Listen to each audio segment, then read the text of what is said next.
चलिए हम लोग आज लेखन कर्म को पढ़ेंगे।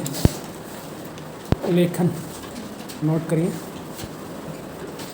धातून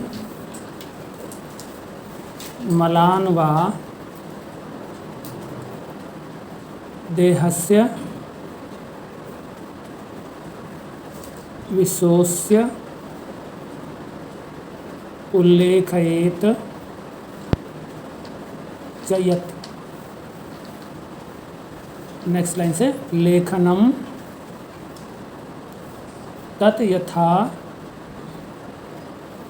क्षौद्रम नीरमुष्णम वचा यवाह। सारंगधर संहिता पूर्वखंड चतुर्थ अध्याय 11 नंबर का श्लोक। यहाँ लिखा है धातून मलान वा।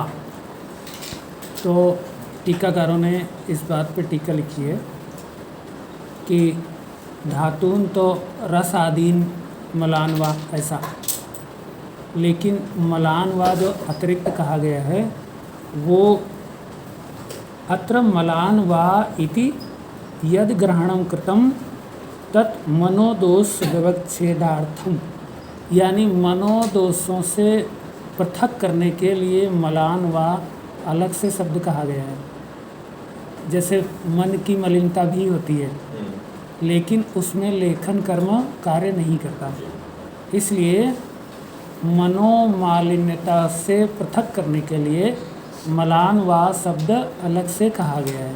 ठीक है ना? तो ये बात आपको विशेष रूप से जानना है, क्योंकि आचार्यों ने लिखा है यतो मनोदोष प्रतिकारकम अन्यद अपि अस्ति इति, यानी मनोदोषों के प्रतिकारक जो कर्म हैं वो अन्य प्रकार के कर्म कहे गए हैं। जैसे धी धृति ज्ञान विज्ञान मनोदोष औषधम परम, तो ये लेखन कर्म नहीं है ना? धी धृति ज्ञान विज्ञान ये सब जो है मनोदोष नाशक औषधियाँ हैं या ये उनकी चिकित्साएं हैं। तो इसीलिए मलान से तात्पर्य केवल शारीरिक मलों की बात है। जो शारीरिक मल हैं, मानसिक मलों की बात यहाँ पर नहीं होगी लेखन कर्म में। पहले तो ये बात हमको पता होना चाहिए। अब यहाँ समझना क्या है, यहाँ कह रहे हैं कि देहस्य, इसलिए देहस्य शब्द लिख दिया, देह लिखा है ना? तो इसमें मन शामिल नहीं होता। शरीर में मन शामिल होता है लेकिन देह में मन शामिल नहीं होता। देह खाली भौतिक शरीर के लिए शब्द प्रयुक्त होता है। ठीक है? तो विशोष्य उल्लेखयेत च यत्, यहाँ पे शोषण नहीं है, विशेष रूप से शोषण है। तो शोषण तो क्लेद का भी होता है, इसलिए शोषण से पृथक करने के लिए इसको विशोष्य शब्द प्रयोग किया गया है। विशोष्य का मतलब है जिसमें स्निग्ध अंश का शोषण किया जाए। जल अंश का यदि शोषण किया जाएगा तो वो शोषण शब्द के अंतर्गत आएगा, और जब स्निग्ध अंश का शोषण होगा तब हम उसको विशोष्य कहेंगे। वो विशिष्ट प्रकार का शोषण है। ठीक है? जल में तो सभी भाव होते हैं, लेकिन जब स्पेशली जल के स्निग्ध अंश का शोषण किया जाए तो उस कर्म को हम क्या कहेंगे? हाँ, वो विशोषण कर्म है और वो लेखन कर्म के अंतर्गत प्रयुक्त होगा, है ना? लेखन कर्म में दो बातें होंगी। पहले तो स्निग्ध अंश का शोषण हो, और उसके बाद स्निग्ध अंश के शोषण के बाद में जो धातुएं हैं, जो मल हैं, जो किसी से चिपके हुए हैं या बंधे हुए हैं, है ना, उनका पृथक्करण करना है, उत्लेखन करना है, बलपूर्वक उसको उखाड़ना है, यानी एंटी फोर्स लगाना है, यानी रिपेलेंट फोर्स पैदा करना है। देखिए, स्निग्ध गुण जो है वो अट्रैक्टिव फोर्स के लिए जिम्मेदार होता है। ठीक है? तो हमें केवल अट्रैक्शन को कम नहीं करना है, इसमें शर्त क्या है कि अट्रैक्शन को तो कम करना ही है, साथ में रिपल्सन को बढ़ाना है। अगर रिपल्सन बढ़ जाएगा और अट्रैक्शन कम हो जाएगा तो उत्लेखन होगा। आप समझ रहे हैं कि नहीं? अगर दो चीज़ें आपस में खींच रही हैं तब तो वो जुड़ेंगी, लेकिन अगर वो दोनों चीज़ें एक दूसरे से पृथक होना चाह रही हैं और एक दूसरे को धक्का मार रही हैं तो वो बहुत तेज़ी से अब एक दूसरे से पृथक हो जाएंगी, है ना। तो ये रिपल्सिव फोर्सेस हैं। तो रूक्ष गुण जो होता है वो सदैव रिपल्सिव फोर्सेस के लिए जिम्मेदार होता है। रूक्ष गुण रिपल्सिव फोर्सेस के लिए जिम्मेदार होता है और इसी रुक्षता के कारण लेखन जो कर्म है वो विशेष रूप से होता है। ठीक है, रुक्षता प्रधान गुण है, लेकिन उसमें खरता और विशदता ये गुण भी हुआ करते हैं जो लेखन द्रव्य होते हैं। ठीक है, प्रधान गुण उसका जो होता है वो रुक्ष गुण होता है, क्योंकि रुक्ष गुण क्या करता है, स्निग्धता का नाश करता है और स्निग्धता के नाश करने से उसमें साथ साथ रिपल्सिव फोर्सेस पैदा करता है। स्निग्धता अट्रैक्टिव फोर्सेस को पैदा करती है। ठीक है, तो अट्रैक्टिव फोर्सेस को जीरो करने लगता है और रिपल्सिव फोर्सेस को इंक्रीज करने लगता है। तो इस प्रकार से बंधनों का विच्छेद हो जाता है और एक धातु दूसरी धातु से या मल धातुओं से या कोई भी मल किसी स्रोतस से, ठीक है, या जहाँ भी किसी जगह पर वह संचित है उस स्थान से पृथक होने लगता है।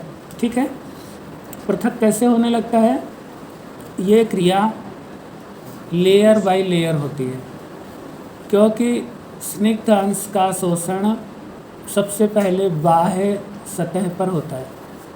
जहाँ भी कोई मल संचित है या संलग्न है, बंधे हुए हैं, तो उनकी बाहरी सतह पर से पहले स्निग्ध अंश का शोषण रुक्ष गुण वाले द्रव्य करते हैं। ठीक है, खर गुण से क्या होता है, मैकेनिकल लेखन होता है। खर गुण खुरच करके बाहर करता है, लेकिन रुक्ष गुण जो होता है वो रिपल्सन पैदा करके और अट्रैक्शन को जीरो करके वो लेखन का कार्य करता है। तो विशोष से जो गुण है, विशोष से जो कर्म है वो किसके वजह से होता है, विशेष रूप से रुक्ष गुण के द्वारा होता है। ठीक है, समझ पा रहे हैं कि नहीं।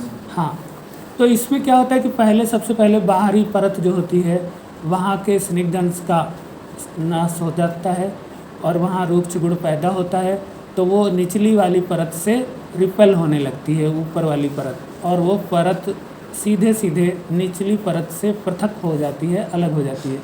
तो ये कर्म कहलाता है लेखन। ठीक है, अब ये जो है चाहे तो कहीं पे संचित मल हो या संलिप्त मल हो, संचित होना और संलिप्त होने में अंतर है। संचित का मतलब है जो मल गतिहीन हो गए हैं, गतिहीन हो गए हैं तब संचित होते हैं, लेकिन संलिप्त जो है वो गतिमान स्थिति में भी संलिप्त हो सकता है ना। वो गतिमान था, आपके बगल से निकला तो आपको लिपट गया। अब लिपटा हुआ पोर्शन तो गतिमान हो सकता ना भी रहे, लेकिन वो आगे से आगे बढ़ता जाएगा और लिपटता चला जाएगा। एक तरीका है, जैसे आप जानते हैं कि नाली में अगर कोई भी गंदगी रहती है, मिट्टी रहती है, कुछ कचरा रहता है, तो वो नाली में बहता हुआ लेकिन धीरे धीरे सेटल डाउन होते हुए चला जाता है। तो शुरू में ज़्यादा रहता है और जितना आगे जाओगे उतना थोड़ा थोड़ा कम होता जाएगा, लेकिन संलिप्त रहता है सब जगह। तो इस प्रकार की स्थिति गतिमान वाली है। और दूसरा जो चय को प्राप्त हो एक जगह, यानी गतिहीन हो जाए, तो वो तो एक जगह रुक ही जाएगा। ठीक है ना। और जो गतिहीन होता है उसमें प्रायः गुरुता होती है, आमता होती है, इसलिए उसमें स्निग्धता पिछलता रहती है। तो इस वजह से वो किसी चीज़ से वो लगा रहता है, बंधा रहता है या चिपका रहता है। ठीक है। तो वहाँ पे हमने अभी बताया कि 3 गुण विशेष रूप से लेखन द्रव्यों में पाए जाते हैं। प्रमुख रूप से रुक्ष गुण होता है, फिर खर गुण होता है और विशद गुण होता है। तो विशद गुण जो है वो पिछलता से चिपके हुए मलों को पृथक करता है। ठीक है। खर गुण जो है वो वहाँ पे हीट पैदा करके, रेजिस्टेंस पैदा करके और या फिर मैकेनिकली उसको रिमूव करता है। ठीक है ना। तो ऐसे जो भी रस रक्तादि धातुएं हैं, यदि वो अपने स्रोतसों से लिप्त हो जाएं या किसी अन्य धातु से लिप्त हो जाएं, है ना, या मलमूत्र आदि में जो है ना बहुत अधिक स्निग्धता पिच्छलता बढ़ जाए, इस वजह से उनका गमन ना हो रहा हो, वो संचय को प्राप्त होने लगे या अपने स्रोतसों में रुकने लगे, तो ऐसी स्थिति में केवल आपको एक ही चीज़ नष्ट नहीं करनी है, क्लेद ही नष्ट नहीं करना है। लेखन में सबसे प्रमुख कर्म है क्या? स्निग्धता का नाश करना, यानी अट्रैक्टिव फोर्सेस को नष्ट करना। तो अट्रैक्टिव फोर्सेस देखिए स्निग्ध गुण में तो होते ही हैं, साथ में पिच्छल गुण में भी होते हैं। मतलब पिच्छल गुण एक तरीके से वो ज़बरदस्ती बाइंड करता है और स्निग्ध गुण प्यार से बंधन बनाता है, यानी जब दोनों में अट्रैक्शन है तब वो बंधते हैं, तो इसमें फोर्सफुली बाइंड नहीं है। लेकिन पिच्छल गुण जो होता है वो फोर्सफुली बाइंड करता है। एक चीज़ चिपकना चाहे या ना चाहे, दूसरी जो जिसमें चिपकने का गुण है वो पहली वाली चीज़ से अपने आप ही चिपक लेता है, ठीक है ना, तो वो फोर्सफुल बाइंडिंग है। और विशद गुण जो मतलब जो है ना, विशद गुण इसी बात को, फोर्सफुल बाइंडिंग को रिमूव करता है, ठीक है। और क्लेद जो होता है वो भी चिपकने का कारण होता है, लेकिन ये पैसिव बाइंडिंग है, एक्टिव बाइंडिंग नहीं है।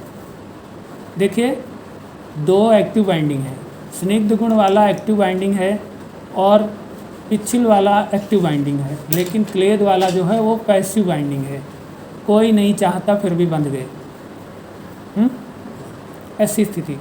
तो इसीलिए अगर किसी द्रव्य में तीनों गुण हैं, जिसमें रुक्षता भी है, खरता भी है, विशदता भी है, तो वो बहुत अधिक लेखनकारी द्रव्य होगा। अगर चौथा गुण उसमें बाई चांस उष्णता हो तो वो बहुत ही प्रबल लेखन द्रव्य होगा, ठीक है। तो इस तरीके से लेखन कर्म शायद आप समझ गए होंगे कि नहीं? हाँ, तो तीनों गुणों की बात आप समझ गए कि विशद गुण जो है वो किस पिच्छलता यानी चिपकने नहीं देने का काम करता है, फोर्सफुल बाइंडिंग रोकता है। और रुक्ष गुण जो है वो अट्रैक्टिव फोर्सेस को नष्ट करता है, इसलिए वो इच्छित बंधन को रोकता है, इच्छापूर्वक जो बंधन हो रहा है उसको भी रोकता है, और साथ साथ में उनके अंदर प्रतिकर्षण पैदा करता है, ठीक है।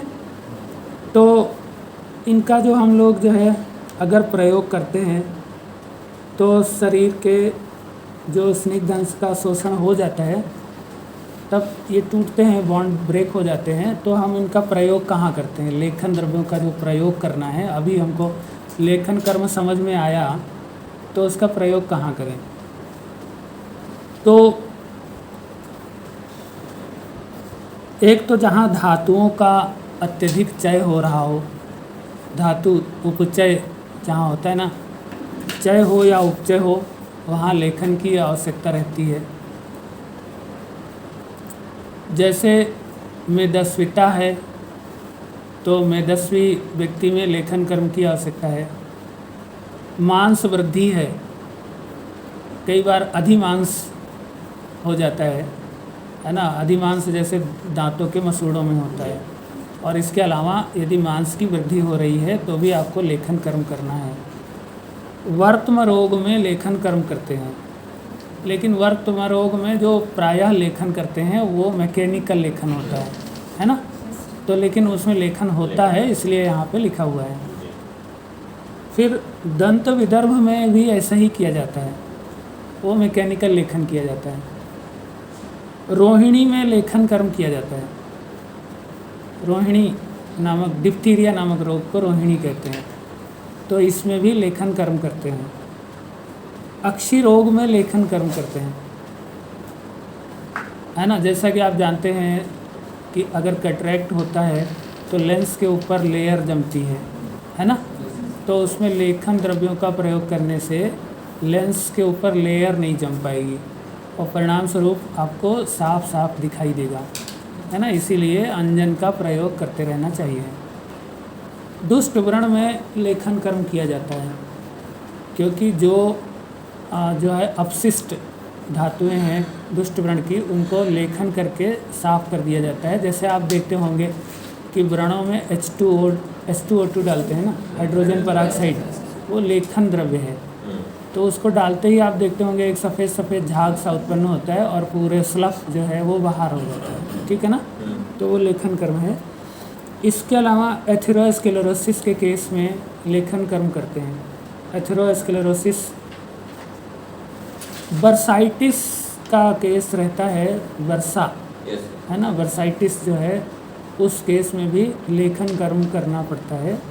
तो लेखन कर्म करने वाले द्रव्यों को बर्साइटिस की चिकित्सा में प्रयोग करना चाहिए। न्यूमोनिया के केस में आपको लेखन कर्म करना चाहिए। ऐसे ही मायोकार्डाइटिस है, मायोकार्डाइटिस में भी आपको लेखन कर्म की आवश्यकता है। एसाइटिस है और प्लूराइटिस है, इन मामलों में भी आपको लेखन कर्म की आवश्यकता है, ठीक है ना। तो मतलब जहाँ अत्यधिक स्निग्ध अंश बढ़ा हो वहाँ विशेष रूप से शोषण करते हैं, है ना। शोषण केवल अगर शोषण शब्द का प्रयोग किया जाएगा तो वो जल अंश का शोषण होगा, लेकिन स्निग्ध अंश का जब शोषण होता है तब उसको विशोषण कहते हैं, ठीक है। आप समझ पा रहे हैं। तो हम लोग लेखन कर्म में विशोषण कर्म का प्रयोग करते हैं, जबकि शोषण कर्म जो है हम ग्राही कर्म में करते हैं, वो अभी हम आगे लिखेंगे। तो शोषण और विशोषण में यही अंतर है ना। शोषण में जल अंश का एब्जॉर्प्शन होता है और विशोषण में स्निग्ध अंश का विशेष रूप से अवशोषण होता है, ठीक है।